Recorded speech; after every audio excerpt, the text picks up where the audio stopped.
नमस्कार मंडळी, श्री स्वामी समर्थ. स्वागत आहे तुम्हा सर्वांचं आपल्या मराठी यूट्यूब चॅनलमध्ये. स्वामी महाराजांच्या कृपेने तुमच्या सर्व चांगल्या इच्छा पूर्ण हो हीच स्वामींच्या चरणी प्रार्थना करते आणि आज या नवीन व्हिडिओला सुरुवात करते. उद्या आहे 28 मार्च गुरुवार आणि या दिवशी आलेली आहे संकष्टी चतुर्थी. प्रत्येक महिन्याच्या कृष्ण पक्षातील चतुर्थी तिथीला संकष्टी चतुर्थी व्रत केले जाते. आपल्या हिंदू धर्मामध्ये हे व्रत अत्यंत महत्त्वाचे मानले जाते. फाल्गुन मास अर्थात मराठी वर्षातला शेवटचा महिना आणि त्यात आलेली ही संकष्टी चतुर्थी. या चतुर्थीला भालचंद्र संकष्टी चतुर्थी या नावाने ओळखली जाते. या व्रताचे पालन केल्याने श्री गणेशाच्या कृपेने सर्व प्रलंबित कामे पूर्ण होऊ लागतात आणि जीवनात यश देखील आपल्याला प्राप्त होत असतं. या दिवशी जितकं महत्त्व हे व्रताला दिलं जातं तितकेच महत्त्व उपासनेलाही दिलं जातं. या दिवशी आपल्याला गणपती बाप्पांची विधिवत पूजा करायची असते, त्यांच्यावरती अभिषेक करायचा असतो आणि त्यांना प्रिय असणाऱ्या वस्तू देखील आपल्याला अर्पण करायच्या असतात. यामध्ये जास्वंदाचं फूल, शमीपत्र आणि दुर्वा या बाप्पांना अतिशय प्रिय आहेत. असं म्हणतात की बाप्पाने दुर्वा या सेवन केल्या होत्या, म्हणून बाप्पांना नेहमी ताज्या आणि फ्रेश अशा दुर्वा अर्पण कराव्यात. या पूजेमुळे आपलं मन एकाग्र होतं, बाह्य विश्वाचा विसर पडतो, मुखी नाम यावे याकरिता ओम गणपतये नमः या मंत्राचा जप जास्तीत जास्त करावा. या दिवशी अथर्वशीर्षाचं पठण करावं. तर हे तुम्ही 11 आवर्तने, 3 आवर्तने किंवा 21 आवर्तने सुद्धा या दिवशी तुम्ही करू शकता. अगदी शक्य नसल्यास तुम्ही एकदा तरी भक्तिभावाने एक अथर्वशीर्ष हे आवर्जून म्हणावं. आपली इच्छा देवासमोर प्रकट करावी आणि इच्छापूर्ती होण्यासाठी देवाकडे प्रार्थना करावी.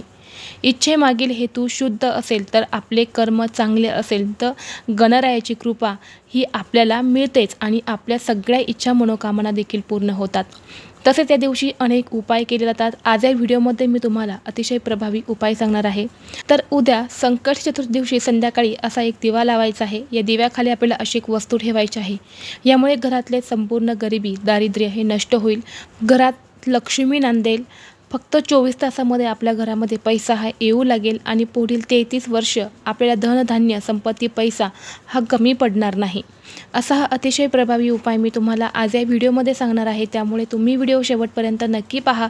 चॅनलवरती नवीन असाल तर सबस्क्राईब करा आणि असेच माहितीपूर्ण व्हिडिओ पाहण्यासाठी बेल आयकॉनला प्रेस करा, म्हणजे जेव्हा कधी मी नवीन व्हिडिओ अपलोड करेल त्याचं नोटिफिकेशन सर्वात अगोदर तुम्हाला भेटेल आणि तुम्ही एक पण व्हिडिओ मिस करणार नाही.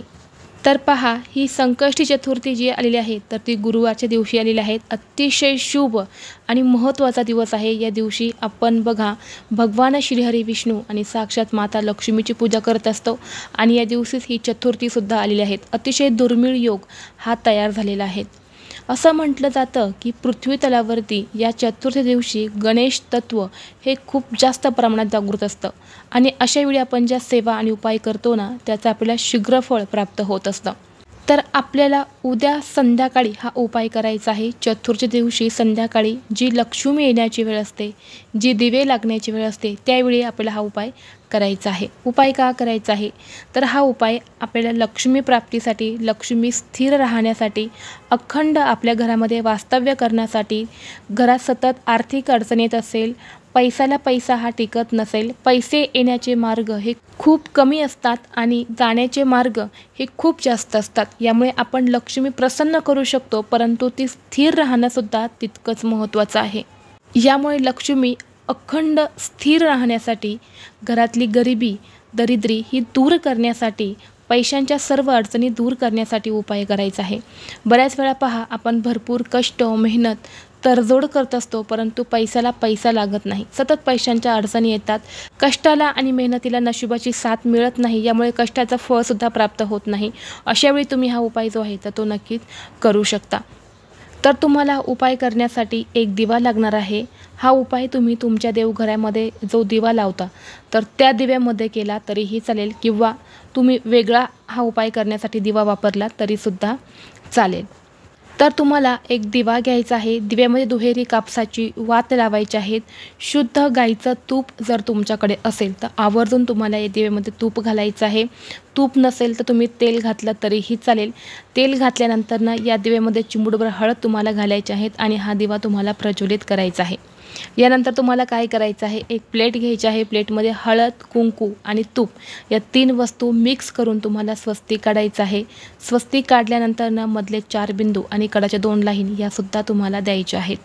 यानंतर या स्वस्तिकला तुम्हाला हळद कुंकू अक्षदा अर्पण करायचे आहेत आणि त्यावर तुम्हाला एक मूठभर तांदूळ आणि एक मूठभर गहू तुम्हाला टाकायचे आहे आणि त्यावरती आपल्याला पुन्हा एकदा हळद कुंकू टाकायचं आहे तांदळावरती आणि त्यावरती तुम्हाला हा दिवा जो आहे तर तो ठेवायचा आहे। हा दिवा ठेवल्यानंतर ना या दिव्यामध्ये तुम्हाला एक अखंड फूल असणारी लवंग आणि एक वेलची जी आहे तर ती सुद्धा तुम्हाला टाकायची आहेत आणि असा एक दिवा आपल्या देवघरामध्ये लावायचा आहे। दिव्यामध्ये असणाऱ्या वस्तू जसे की लवंग आणि वेलची ही माता लक्ष्मीला आकर्षित करण्यासाठी खूप प्रभावी मानले जाते। माता लक्ष्मीला या दोन वस्तू अतिशय प्रिय आहेत आणि जर तुम्ही दिव्यामध्ये या वस्तू टाकल्या तर साक्षात माता लक्ष्मी ही तुमच्यावरती प्रसन्न होते, तुमच्या घराकडे आकर्षित होते। त्याचबरोबर त्या दिव्याखाली आपण जे धान्य टाकले आहेत तांदूळ हे सुद्धा माता लक्ष्मीला अतिशय प्रिय आहेत। तांदळाशिवाय कोणत्याही देवाची पूजा ही पूर्ण होत नाही आणि माता लक्ष्मीच्या पूजेमध्ये तर अक्षदा या वापरल्या जातात आणि हे धान्य दिव्याखाली ठेवल्यामुळे आपल्या घरामध्ये कधीही धनधान्य संपत्तीची कमी पडत नाही। आपल्या घरामध्ये नेहमी अन्नपूर्णा माता लक्ष्मीचा हा वास जो आहे तो सदैव टिकून राहतो। जेव्हा विशेष तिथी असते त्या तिथीवरती आपण काही असे उपाय केले तर त्या उपायांचं निश्चितच आपल्याला फळ प्राप्त होत असतं, कारण ती तिथी ज्या देवांना समर्पित असते ते देवदेवता त्या दिवशी पृथ्वी तलावरती जागृत अवस्थेमध्ये असतात। त्यांचं तत्त्व जे असतं ते खूप जास्त प्रमाणामध्ये जागृत असतं। यामुळे तिथीवरती काही उपाय करण्याचं विशेष महत्त्व आहे। यामुळे आपल्याला हा उपाय जो आहे तर तो माता लक्ष्मीला प्रसन्न करून घेण्यासाठी करायचा आहे। आता हा दिवा तुम्ही लावल्यानंतर न रात्रभर तुम्हाला अखंड ठेवता आला तर तेवढं तूप आणि किंवा तेल तुम्हाला घालायचं आहे आणि यानंतर तुम्हाला काय करायचं आहे, दुसऱ्या दिवशी सकाळी उठल्यानंतर न त्या दिव्यामध्ये एक लवंग आणि एक वेलची होती तर तुम्हाला 2 कापराच्या वड्या घ्यायच्या आहेत। त्यामधली वात तुम्हाला काढायची आहे, दिव्यामधली एक लवंग आणि एक वेलची तुम्हाला टाकून ते प्रज्वलित करायचं आहे आणि त्याचा संपूर्ण धूर आपल्या घरामध्ये फिरवायचा आहे। कापुरासोबत या वस्तू जाळल्याने घरातील नकारात्मकता वाईट शक्ती ही दूर होते। त्याचबरोबर दिव्याखाली जे धान्य होतं तर ते तुम्हाला पक्ष्यांना खाऊ घालायचं आहे। जेव्हा ते पक्षी हे धान्य खातात तेव्हा ते धान्य विश्वात जातं आणि सगळ्या देवांची कृपा आपल्यावरती प्राप्त होत असते आणि जेव्हा हे पक्षी धान्य खातात तेव्हा सुद्धा आपल्याला त्या पक्ष्यांमार्फत देवदेवतांचे आशीर्वाद हे प्राप्त होत असतात आणि यामुळे आपल्या सर्व इच्छा मनोकामना ज्या आहेत तर त्या पूर्ण होत असतात।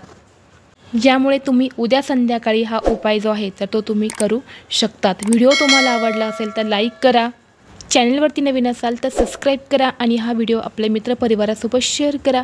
चला तर मग भेटू असंच पुढल्या एका नवीन व्हिडिओमध्ये। तोपर्यंत सर्वांना श्री स्वामी समर्थ।